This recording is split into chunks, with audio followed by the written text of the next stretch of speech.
সাবারনা মা লানা মিন মাহিস। তখন তারা বলবে আজকে ধৈর্য ধরো না ধরো, আল্লাহ যদি আমাদেরকে হেদায়েত দিত আমরা তোমাদেরকে হেদায়েত দিতাম, আমরাও হেদায়েত পাই নাই তোমরাও হেদায়েত পাই না, আজকে আযাব থেকে বাঁচা যাবে না। কি বলেন? তখন কি ইসরায়েলরা বসে থাকবে? আল্লাহর আদালতে যারা যায় বলবে ওয়াকালাল্লাযীনা কাফারু রাব্বানা আরিনাল্লাযীনা আদাল্লানা মিনাল জিন্নি ওয়াল ইনস নাজআলহুমা তাহতা আকদামিনা লিয়াকুনা মিনাল আসফালিন। এই সমস্ত সন্তানেরা যারা আপনার আমার অবহেলা নষ্ট হইতেছে, কি বলেন? অভিভাবকের কারণে ছেলে মেয়ে নষ্ট হয় কি হয় না? হয়। মিয়া আপনার তসবি নিয়ে সকাল 8টা-10টার মধ্যে মসজিদে জিকির করতেছেন, আপনার মাইয়া ব্যাপারটা হয়ে যায় কলেজে, আর একবার রাখতেছেন নলেজে। যেটা বলেন ঠিক কিনা? মুসলমান নিজের তসবি ঠিক আছে, তসবির ভিতরে খারাপ নাই, সবকিছু আপনার আমল নাম আছে, তার আব্দুল নামাজ করে 8টা-10টার মধ্যে মসজিদ থেকে আপনার বাড়া নিলেন, এত সুন্দর আপনি জিকির করেন, কলম সাফ হয়ে গেছে আপনার। কিন্তু সকাল 10টা বাজলে মাইয়া ব্যাপারটা হয়ে যায় কলেজে, আর একবার রাখতেছে নলেজে। রাস্তা পায় ফাঁকা আয়া করে দেখা কয় ম্যাডাম তুমি বলতা কলেজে, আমি রাখতাম নলেজে। আজকে রাস্তা পাশে ফাঁকা আয়া করলাম দেখা, আমার যারা ধোকা রংপুরি করে জানোয়ার পরাত তোর বাপের ইমানের মধ্যে লাগছে বোকা। মুসলমান নিজে বাঁচা জান্নাত থেকে জাহান্নাম থেকে বাঁচো, মেয়ে বাঁচাও, মেয়ে সন্তান করো। আর আমরা কিরকম ব্যাকল হয়ে গেলাম, আমরা বলতেছি যুবকের দল ইফতিজিং করিস না। মানে ঘটনা ঘটলো এরকম, তেঁতুল লটকাইয়া জিব্বার যদি কেউ আইন করে জিব্বা ঘরে ডুববার বাইরে বা জিব্বা যাচ্ছে পানি না বাইরা বলেন, তেঁতুল দেখলে যদি কারো জিব্বায় পানি না বাইরে তোমার জিব্বার দোষ, কার দোষ? আর নারী দেখলে বলে যদি কেউ বলে যে আমি গরমে আমার চোখ যায় না, এটা বাটপার মিথ্যা কথা বলে আপনার হিজলা একটা না। আপনার 3 নম্বরটা স্বীকার করো, আমারও দেখতে মনে চায় কিন্তু আল্লাহর ভয় দেখি না। কি বলেন? নারী যেটা দেখতে মনে চায় তো না চাইলে তবে হিজলা হয়ে যাবে, তখন সবাই চায়। তাহলে এখন তো তাকেই তৈব, তাহলে ওই মেয়ে যদি বোরকা পরে তার জন্য আর কোনো আইন লাগে না, আইন আগে আল্লাহ করে দিচ্ছেন। জোরে বলেন ঠিক কিনা? কোন জায়গায় দিচ্ছেন? আল্লাহ বলেন, আমি বলে দেবো না। দেখেন আল্লাহ কি বলেন, ইযা নুদিয়া লিস-সালাতি বিয়াউমিল জুমআতি ফাসআউ ইলা যিকরিল্লাহ। আল্লাহ বলেন ও মুসলমানেরা, যখন জুমার নামাজের আযানের জন্য যখন ডাকা হয় ফাসআউ ইলা যিকরিল্লাহ, আমার জিকিরের জন্য দৌড়াও, মানে নামাজের জন্য আসো। নামাজ যখন শেষ হবে কি হবে? আল্লাহ বলেন ফাইযা কুদিয়াতিস সালাত ফান্তাশিরু ফিল আরদ। নামাজ যখন শেষ হয় জমিনে ছড়ায় বড়, কই বড়? এই দ্বারা এগুলো না বেরিয়ে গেল আরো করে কম। তার কারণ নামাজ পড়া পরে আল্লাহ বলেন মাঠের ভিতরে নামো, মাঠের ভিতরে কাজ করা এটা বেড়ার কাম না বেরিয়ে কাম। এখন মেয়েরা কবো তাহলে আমরা কই যাবো? অন্য আয়াতের ভিতরে আল্লাহ বলেন ওয়াকারনা ফি বুয়ুতিকুন্না ওয়ালা তাবাররাজনা তাবাররুজাল জাহিলিয়াতিল উলা। আল্লাহ কয় নারী দলেরা তোমরা ঘরে থাকো। কই থাকো? পুরুষরা কি কইছে কই যাবো? টাকা কয়টা? 2টা। এখন এটা বোঝা যায় আরেকটা দৃষ্টান্ত বুঝেন, ওই যে আমার রঞ্জুরপুরি গ্রামের এদিকে একটা গাড়ি আছে 3 চাকাওয়ালা, মিক্সচার মেশিনে চলে, এই জায়গা দূরে করলে 10 হাত দূরে গিয়ে খাওয়া, এটা কি কয়? ভটভটি। কেউ তো নসিবুল পরিমল কয়। চিনছেন তো? চিনছেন? এটা চলে তেল দ্বারা, মোবিল দ্বারা, পানি দ্বারা। যে বেড়া ইঞ্জিনিয়ার এটা বানানোর পরে কি করছে? 3 চিহ্ন দেবে, এই জায়গায় তেল দাও, এই জায়গায় মোবিল দাও, এই জায়গায় পানি দাও। এখন আপনি মেশিন কেনার পরে ওই ইঞ্জিনিয়ারের সাথে বেশি বেশি বানাইছেন, তেল মোবিল 1 টাকা দিয়ে দেয় কেমন তো? আরো না। এখন আল্লাহ হলো ইঞ্জিনিয়ার, মানুষ ঘরের কারিগর। আল্লাহ কয় বেড়া মানে না বেড়ি ঘরে থাক, আমরা আল্লাহর চাইতে বেশি বুঝে বেড়ির অবস্থা 12 বাজে যাচ্ছে। তার কারণ যে কাম বেড়ায় করবে ওই কাম বেড়ি করতে গেলে বেজাল লাগবে। তার কারণ কি? যার কাম তার সাজে, অন্যায় করলেই বেজাল বাজে। জামাতের আসতে দেরি হবে, জাদু করে আব্দুল্লাহ বেটা মোহাম্মদকে দুনিয়া থেকে চিরতরে বিদায় করে দিবে। মুসলমান বুঝেন, নবীদের পিছু পিছে তারা সূত্র লেগে আছে, ছিল কিনা? কেন? বাতি নিবারের জন্য, কারণে পাক নষ্ট করার জন্য। যেমনি ভাবে আল্লাহ রাব্বুল আলামিন মূসা নবীকে তাওরাত কিতাব দিলেন, ওই তাওরাত নিবারের জন্য তাওরাতের বিরুদ্ধে করেছে ফেরাউন। ফেরাউনের নিজের জীবনের প্রদীপ নিভে গেছে, তাওরাতের বাতি ছিল কিনা? মুসলমান নমরুদ যখন আল্লাহ পয়গম্বর হযরত ইব্রাহিমের সাথে যখন বিরোধিতা করা শুরু করলো, আসমানে কিতাবের সাথে নাফরমানি যখন শুরু করে দিছে, এবার আল্লাহ রাব্বুল আলামিন নমরুদের জুতা পিটা করে দুনিয়া থেকে বিদায় করে দিয়া আল্লাহর পয়গম্বর ইব্রাহিমের মিশনকে ঠিক রাখছিলেন। কি বলেন? মুসলমান এভাবে আস্তে আস্তে বিশ্বনবীর উপর যখন কালামে পাক আল্লাহ নাযিল করেছেন, এবার তারা কালামে পাক নষ্ট করার ষড়যন্ত্র করতেছে। আল্লাহ নবীকে আল্লাহ সান্ত্বনা দেয়, বলে বন্ধু চিন্তার কোনো কারণ নেই, আমি আল্লাহ আপনার জন্য যথেষ্ট। শোনেন আপনাকে কি বলি, আল্লাহ বলেন ইউরিদুনা লিইউতফিউ নূরাল্লাহি বিআফওয়াহিহিম ওয়াল্লাহু মুতিম্মু নূরিহি ওয়ালাউ কারিহাল কাফিরুন। আল্লাহ বলেন এই পৃথিবীর কাফিরেরা চায় কালামে পাক তাকে তারা ফু দিয়ে নিভা ফেলবে। আল্লাহ রাব্বুল আলামিন বলেন আমি আল্লাহ আমার সিদ্ধান্তের উপর বদ্ধপরিকর, এই কালামে পাক তারা সারা পৃথিবী আলোকিত করে দিব, এই যে কাফেরদের যতই খারাপ লাগুক না কেন। এখন খেয়াল করেন, এই কালামে পাকের মধ্যে একটা প্রদীপ আল্লাহ দিয়েছিলেন আল্লাহ পয়গম্বর মূসাকে, যেটা নিভাতে গিয়ে ফিরআউন নিভে গেছে। আল্লাহর পয়গম্বর ইব্রাহিমের বাতি নিভাতে গিয়ে নমরুদের জীবনের প্রতি নিভে গেছে। আল্লাহর পয়গম্বর বিশ্বনবীর কালামে পাক নিভাতে গিয়া আবু জাহেলের জীবনের প্রতীক নিভে গেছে। দুর্গান ঠিক কিনা? মুসলমান আজকে নামদারি মুসলমান নামাজও পড়ে কালামে পাকের বিরোধিতা করে, এরাও কিন্তু এদের পরিণতি কিন্তু এদের চাইতে বেশি খারাপ হবে না। কি বলেন? এটা বাচ্চাদের 2-5 টাকার নামাজ পড়লাম জান্নাত যাই আছে, কি বলেন আপনারা? ও দুনিয়ার মুসলমান নামাজ পড়ে রোজা রাখেন, হজ জাকাত দেন, নিঃসন্দেহে এটা ভালো কাম, কিন্তু ওই ভালো কামের সাথে সাথে ভিতরে একটা আত্মা আছে, এটা পবিত্র করুন লাগবে। ওদের বলেন ঠিক কিনা? মনে মনে করেন একটা, তারপরে কইতেছেন আর একটা, এই যাদের নামাজ দেও কাম হইব না। তার কারণ অন্তরের ভিতরে যে সমস্যা থাকে। কেন কিরকম সমস্যা? যে আল্লাহ কোরআন শরীফে যে আয়াতটা করে, এই আয়াতটা মনে হয় ঠিক নেই, বেশি না, মাত্র একটা আয়াত। কয়টা? একটা আয়াত যদি কেউ সন্দেহ পোষণ করে, ওর নামাজ রোজা হজ জাকাত দাড়ি টুপি জুব্বা পাগড়ি যা আছে ব্যাগটা নিয়ে জাহান্নামে যাবে।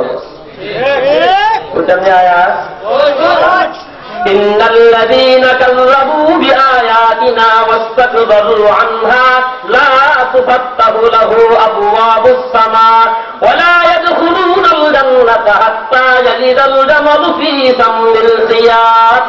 আল্লাহ বলেন ইন্নাল্লাযীনা কাযযাবু বিআয়াতিনা, নিশ্চয় আমার কালামে পাকের আয়াতকে যারা অস্বীকার করে, এরপরে বলতেছেন ওয়াস্তাকবারু আনহা, এর থেকে যারা পৃষ্ঠপ্রদর্শন করে চলে যায়, এটা মানা যাবে না, এটা কওয়া যাবে না, এটা করে ইমামতি যাবে, এটা করে চাকরি যাবে। ও মুসলমান সত্য কথা শুনে রাখেন, যে চাকরি করে কমিটির পাউতে লাগে, কমিটির মত মতো ওয়াজ মসজিদ হয়, ওই ইমামতি করে চাকরি করা হালাল হবে না। তোমার রিজিকের মালিক কোন কমিটি নয়, তোমার রিজিকের মালিক কোন সভাপতি সেক্রেটারি নয়, তোমার রিজিকের মালিক হচ্ছেন আরশের মালিক আল্লাহ। আজকে মাদ্রাসার মোহতামে মেরে কান ধরে ঘুরায় কিনা? ঘুরায়। কিন্তু একটা জিনিস মনে রাখেন, দুনিয়ায় আপনার সার্টিফিকেটের পাওয়ার যেখানে শেষ হবে, দুনিয়ার ভিতরে আপনার বাদ পরে সিটারি যে জায়গার ভিতরে শেষ হবে, ওলামায়ে কেরামের হিকমত কেবল সেখান থেকে শুরু হবে। বুঝলেন নেই? দুনিয়াতে যত বিদ্যা আপনি সেখানে কেন, আপনি যখন মারা যাবেন সব শেষ, সোজা কন্ড না হন। ইমাম সাহেব কি করে? আল্লাহু আকবার।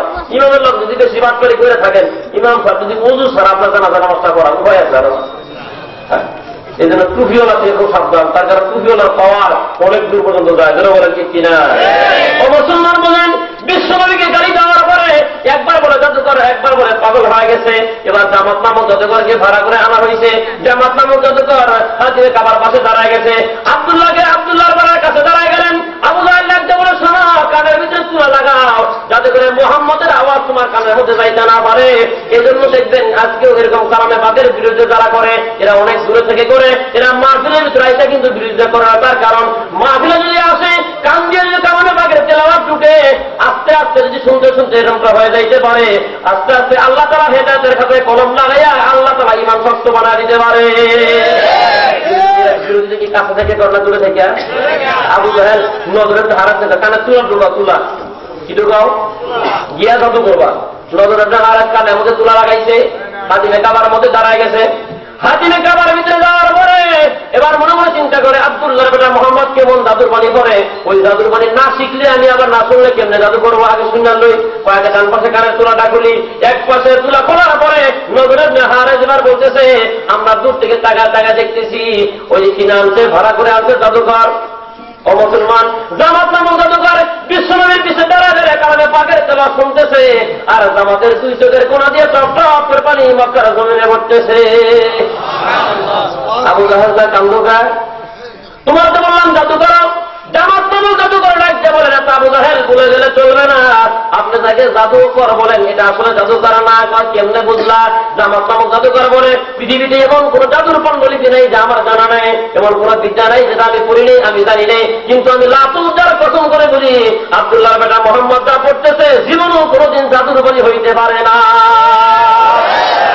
কি কইতে চাও? জামাত নামক জাদুকর বলে আপনাকে সাক্ষী রেখে আপনার সামনে আমি কালামা পড়ে মুসলমান হয়ে যাব।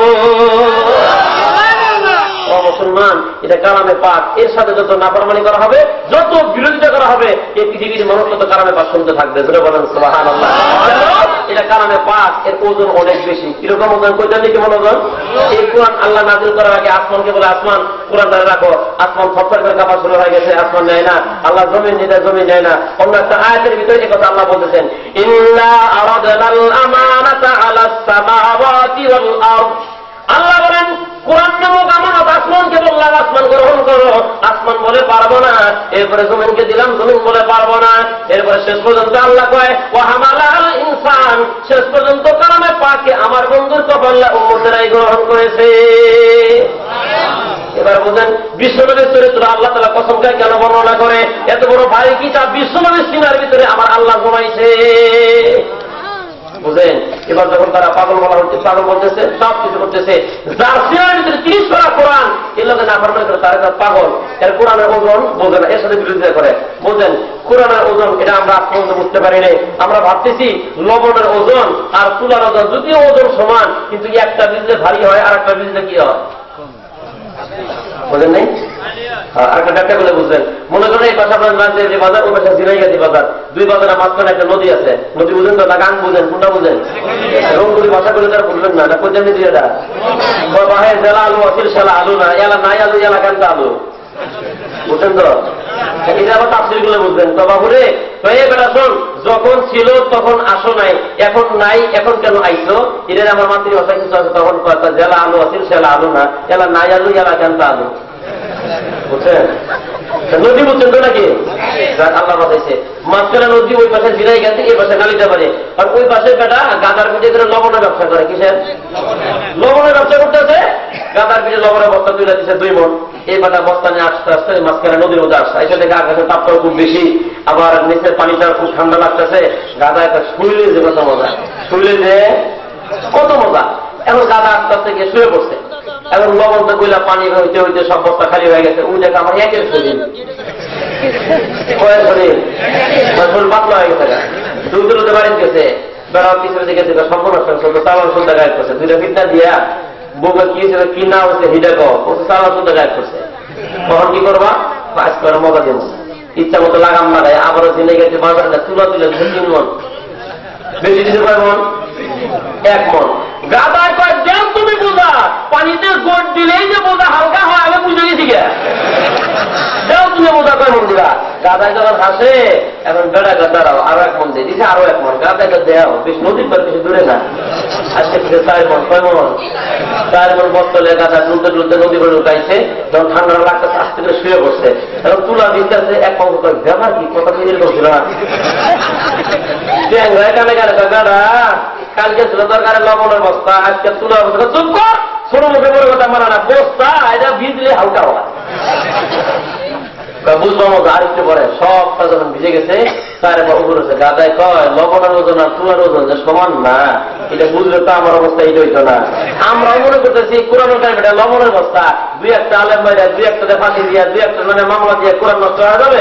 অসম্ভব। যত কোরআনের সাথে বিরোধিতা করা হবে, আল্লাহর জমিনে আল্লাহর বান্দারা তত কামে পাক শুনতে থাকবে। এটা তুলার অবস্থা, লবণ অবস্থা না যে সুমান দিলে হালকা হয়। এটা যত মারা হবে, এর সাথে যত নাফরমানি করা হবে, আল্লাহর জমিনে মানুষের জন্য তত ভারী হয়ে যাবে। নাজিল করছেন আল্লাহ, হেফাজত করবেন আল্লাহ। এবার বুঝেন, আমি আপনাকে এর সাথে নাফরমানি করে আপনারা আমার চরিত্র আল্লাহ নষ্ট বানায় ডাইরেক্ট দুনিয়া থেকে জাহান্নামী বানায় দিবেন। কি বলেন আপনারা? এজন্য কারণে 5 বিশ্ব নবীর উপর আসছেন কেন? এবার হাদিস আছেন, যে হাদিস তেলাওয়াত করেছি, রাসূল বলেন বুইসতু লিউতাম্মিমা মাকারিমাল আখলাক। এই কারণে পাক আমার উপর নাযিল হইছে। যে নবীকে তারা পাগল বলে গালি দিতেছে, ওই নবী বলতেছেন আমি সমস্ত চরিত্রের আধার হয়ে আল্লাহর জমিনে আইছি। জোরে বলেন সুবহানাল্লাহ। আর পাশাপাশি আরেকটা জিনিস মনে রাখেন, যে নবী যারা হবেন এরা দুনিয়াতে মায়ের পেট থেকে জন্ম নেওয়ার সাথে সাথে নবী। সুবহানাল্লাহ কোন? কিন্তু দলিল আর প্রমাণ দেওয়া হয় 40 বছর পরে। কয় বছর পরে? 40 বছর পরে। নবী হয় কখন? বোঝেন নেই? মায়ের পেট থেকে যখন মাটিতে পড়ে সাথে সাথেই নবী। তাহলে আপনাদের জানতে পেরেছে যে এক বাট পারছে নবী দাবি করছে, ওকে মায়ের পেট থেকে পড়ে নবী হয়েছে। হ্যাঁ, আর একটা কথা বুঝেন, নবী যারা হবেন এরা পৃথিবীর কোন কলেজ বা সিটিতে পড়ে না।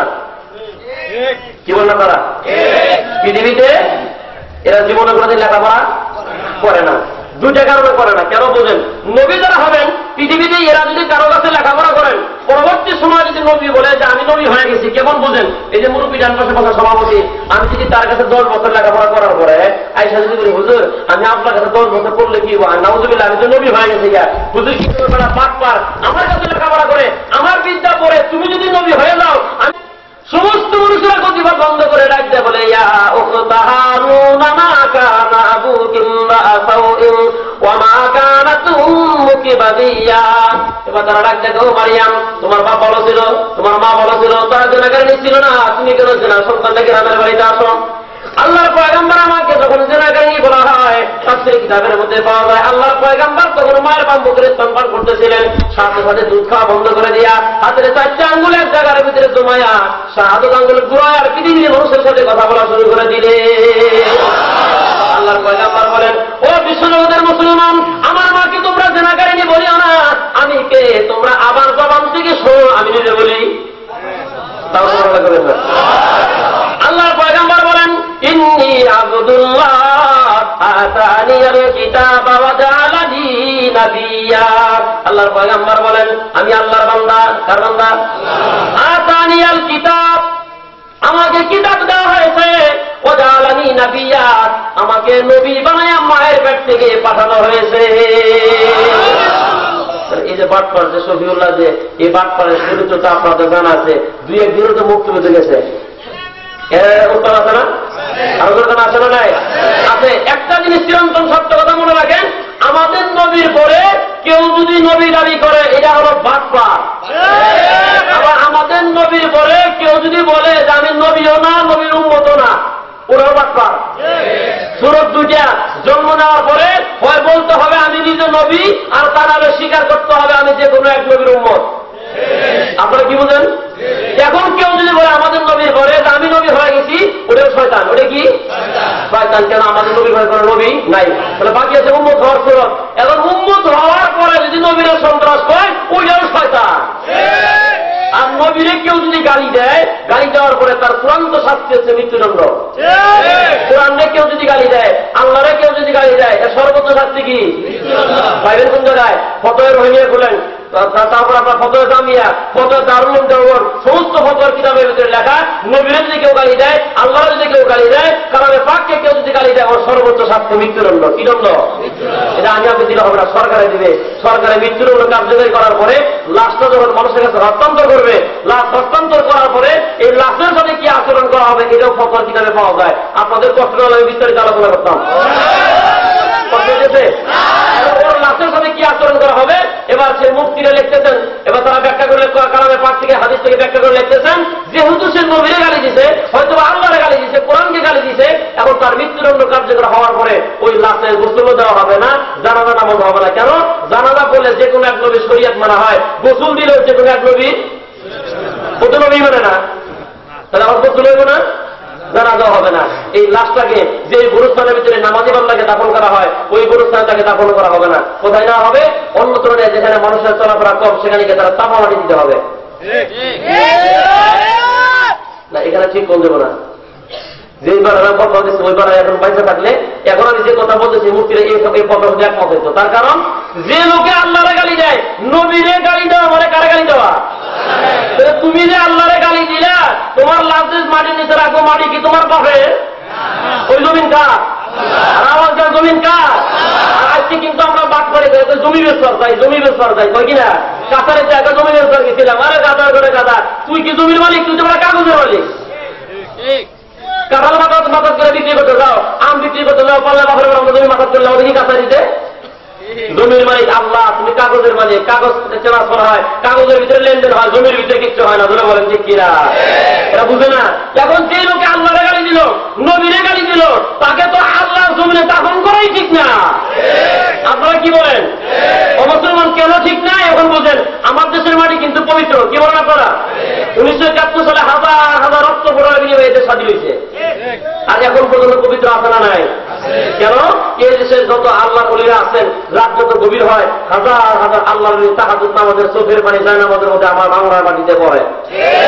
আবার আল্লাহর ওলিয়া দুনিয়া থেকে বিদায় নেওয়ার পরে এই বাংলার পবিত্র মাটিতেই আমরা তাকে দাফন করি। কি বলেন আপনারা? দাফন করি কিনা? বিশ্বাস না হলে একটু খেয়াল করেন। সাইকে বালিয়া আপনাদের পাশের মানুষ, সাইকে বালিয়ার লাশ বাংলার পবিত্র মাটির নিচে ঘুমায়, মুফতি আমিনের লাশ বাংলার পবিত্র মাটির নিচে ঘুমায়, আল্লামা আজুল হাসানের লাশ বাংলার পবিত্র মাটির নিচে ঘুমায়, মরহুম তরমুলা বিশ্বামুদের লাশ বাংলার পবিত্র মাটির নিচে ঘুমায়, শাহজালাল এমনের লাশ বাংলার পবিত্র মাটির নিচে ঘুমায়, সাইকে জোহরপুরি বাংলার পবিত্র মাটির নিচে ঘুমায়, হাবিজ হুজুর বাংলার পবিত্র মাটির নিচে ঘুমায়। যে বাংলার পবিত্র মাটির নিচে হাজার হাজার আল্লাহ ঘুমাইতেছে,